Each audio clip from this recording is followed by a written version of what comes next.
Fine. We've got one more call here. Let's go ahead and take that. What's your question for Comptroller Bullock?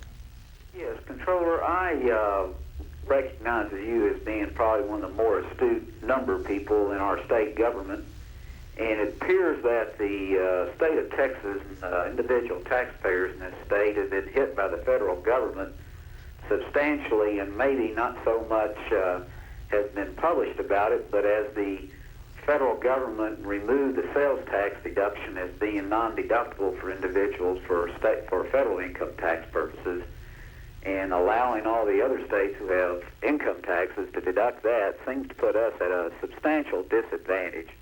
And I was curious whether or not the Comptroller's Office has conducted any efforts in trying to make exceptions for those states that don't have an income tax but do have a sales tax, which, you know, in this state constitutes a major portion of our state revenues that finance our state expenditures, just like in other states the income tax does.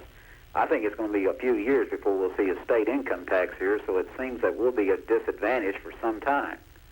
And I'll hang up and wait for your response. Let me address that for a moment. I believe I tried to touch on this a moment ago, is that, first of all, today, it's true that an individual in Texas doesn't get to deduct sales taxes off of his income tax. It's true that in other states, that if you itemize, and you have an income tax, you itemize, you can deduct. But if you don't itemize, you can't. If you're in business today in Texas, though, and you pay sales taxes, you can deduct that. It's the individual, like us four people here today, and probably that gentleman that asked the question.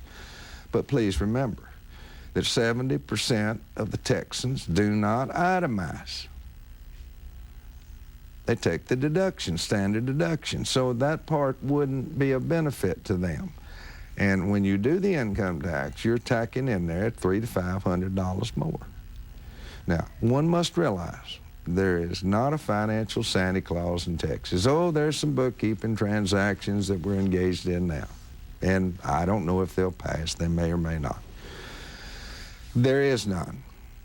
Texas has just about every tax known to civilized people. We've got a few more than others. I can name them to you.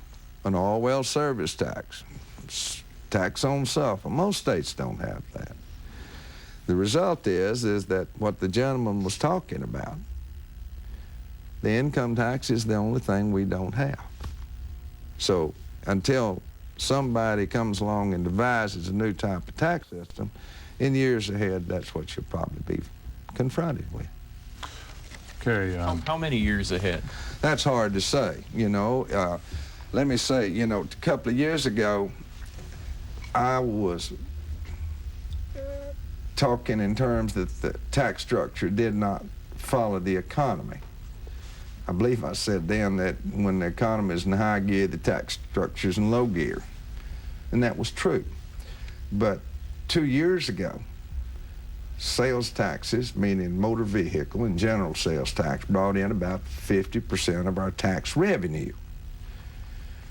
Through the changes made by the legislature, for 90 and 91, they'll bring in 66% of the revenue, meaning those two taxes track our economy more than any other.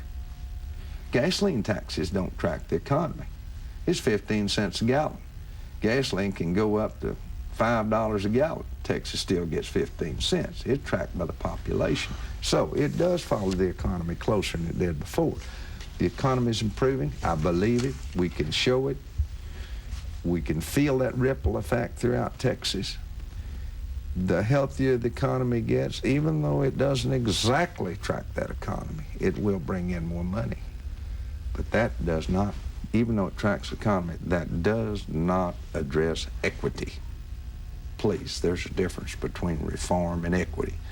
Anybody who's seen the last two reform bills passed through the U.S. Congress knows that. Equity it doesn't address. On that note, I believe we're going to have to quit with a kinder, gentler, and more sedate Bob Bullock, perhaps than the governor that you're usually used to. That is all the time that we do have for this evening's program. I want to thank you very much, Controller Bullock, for taking the time to answer our questions. Thanks also to Mike Holmes and to Dale Rice. Next month, this program will air on February the 19th with a new name, The State of Texas. Thank you for joining us, and good night. Dave, thank you.